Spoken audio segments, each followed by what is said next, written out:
mutabani w'omukulembeze w'eggwanga era nga ye CDF Kainerugaba Muhoozi kyakoze olunaku lw'olwaleero kabonera akakakasiza ddala nti oba oliawo ebimu ku ebyo byagenda mu maaso n'okubanga ateeka ku mukutu gwa X abeera serious kasiri uyo mutabani w'omukulembeze w'eggwanga Kainerugaba atabeerangako serious tombuulira tabeerangako serious njagala kutegeeza nti ono yawadde amagye g'eggwanga lya Congo agali mu bitundu ebya provinsi ya Ituri essaawa 24 era bangi bwe balabye tweet eno ati oyo temubiwabudde oyo talina kyasobola oyo bwatyo anibaga nti katulabe Sseruganda njagala kutegeeza webukeeredde nga kimaze okukakasibwa nti eggye lya UPDF limaze okutekinga over ekibuga ekikulu ekikola provinsi ya Ituri Bunia kakati oli kasita atwala capital city bw'owuliranga nti abayeekera bawambye ekibuga ekikulu automatically eggwanga babalina kubanga ekibuga ekikulu mwe muli buli kimu kyonna ekikola eggwanga kakati olunaku lw'olwaleero amawulire gakakasiza nti eggye lya UPDF limaze okwezza ekibuga Bunia kino nno nga kyekibuga ekikulu ekikola provinsi ya Ituri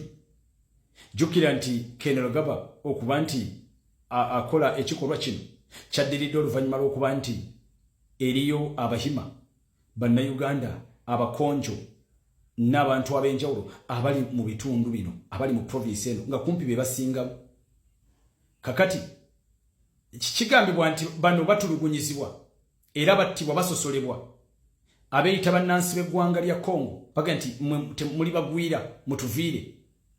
kakati Kainerugaba Muhoozi agamba nti nedda naffe tulina okusituka nga M23 bwe yayimuka okujja okulwanirira abanyamulenge era ekirowoozebwa nti bawagirwa Paul Kagame owa Rwanda tetusobola naffe ngalo Uganda okwetuulako nga tulaba baganda baffe bannayuganda abawangaalira mu ggwanga erya Congo nga batulugunyizibwa nga tebafiibwako eri kakati ffe Uganda tetulina bwogerero naffe katuveeyo yabadde asabye eggye lya Congo ng'aligambye nti muhandingove ebyokulwanyisa byammwe mubikwase eggye lya UPDF mulikwase eggye lya UPDF bwe muba temusobodde kakati mweyongerereyo ddala mugende choka mugende bino bijjidde mu kaseera mpawo wekaaga ng'eggye lya oba abayeekera ba M23 kibajje batwala ettawuni endala eya Bukavu ettawuni enkulu eya province emanyiddwa nga South Kivu jjukira nti Congo nayo kugamba munnayuganda ekolebwa amasaza oba provinces 26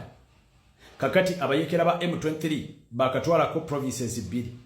2 Uganda naye kakasiza nga Ituri kakati bweri mikono gya UPDF jjukira munnayuganda olwedde eggye lya UPDF libadde liri munda mu ggwanga erya Congo ku Operation Suja eyo ffenna abasinga gye tumanyi Operation Suja endagaano yakolebwa wakati w'eggwanga lya Uganda ne Congo kugikkiriza egende ffe tabayeekera ba ADF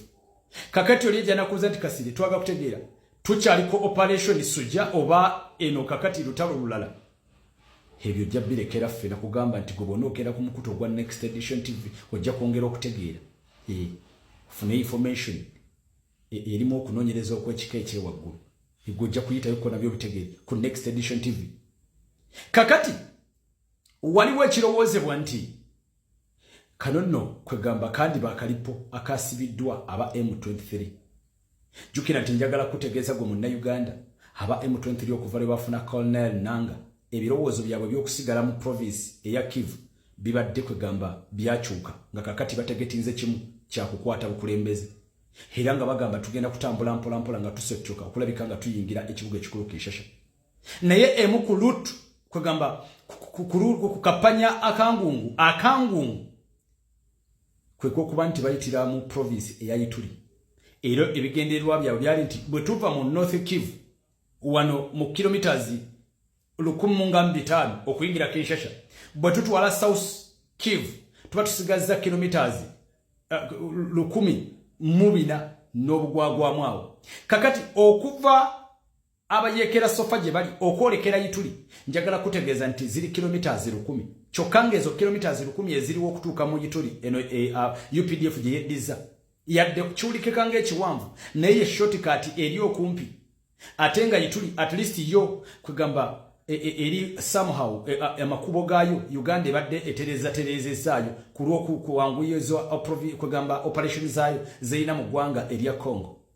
Kakati nga n'omuyekera wabadde alabanga kwegamba awangunga aw'okuyitira njagala kutegeeza nti wabadde Ituli ng'akimanyi nti singa nkwata Ituli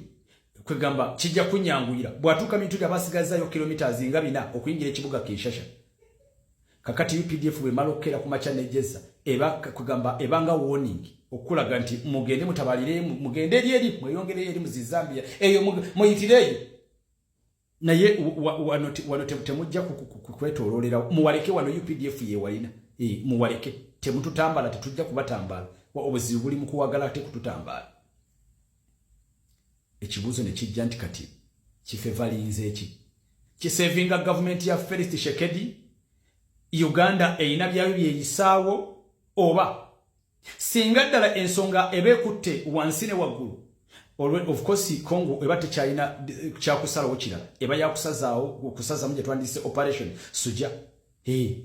bwe kibanga ddala Congo ebeera affected mu nsonga y'okuba nti Uganda yeddiza ettwale lino erya Ituri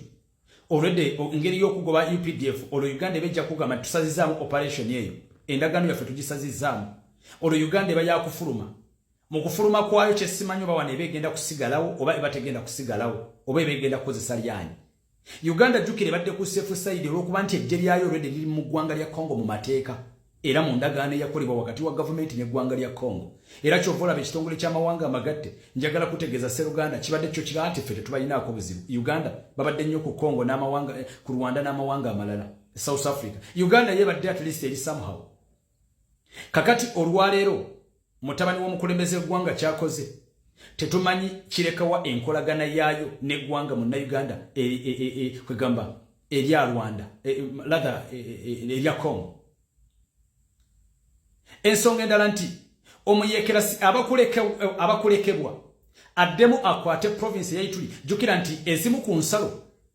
ku borders eza Uganda ne Congo already ziri mu North Kivu ate already ono omuyekera ziyamala okukwata kakati nga Uganda emirimu gyayo tegikyasobola kutambula olw'omuyekera yasimba amakanda side yawo.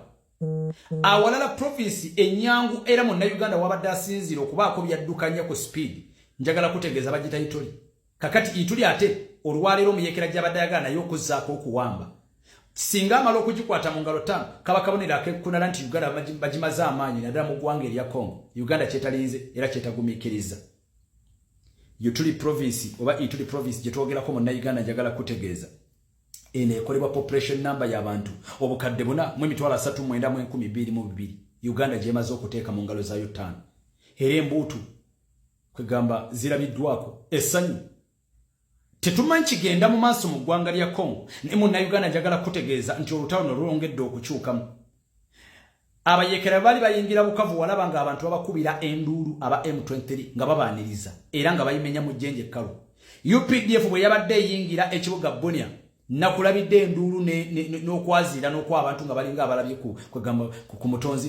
tyakomyewo essanyu nga abantu balina lingi. Simanyi kino kiki kigezaako okutegeeza gwe mu Uganda angoberera. Ekibuga Bunia kiweza abantu akakadde kamu wakati w'akakadde kamu n'akakadde kamu n'ekitundu ekyo olina okukitegeera. Omuyekera ebitundu bye yakakwata province eya North Kivu erimu abantu obukadde 8,14,740. South Kivu gye yatutte erimu wakati kwegamba South Kivu erina abantu millions 7,664 obukadde 7. Kakati eno Ituri ekwata kifo kya 7 mu province esinga obwagagavu ku provinces za26 yesokoleke katono nnyo. Genda ku mukutu gwafe baguyita Next Edition TV kijja kunyumira nnyo emboozi zino gyogenda okuzisanga kubanga wano ku TikTok obudde batuwa butono babutugerera kanji tuwale njongereyo gwayagala okubanga ate weetaaga okumanya ebisingawo baguyita Next Edition TV. Next Edition TV ne ku bayo kwegulyawo ku bayo yange ku TikTok awo kweri nze muzzukulu wa Chaddondo Frank Asiri. Kweleza nsinzira mu kibuga Kampala. A very good morning, good afternoon, good evening.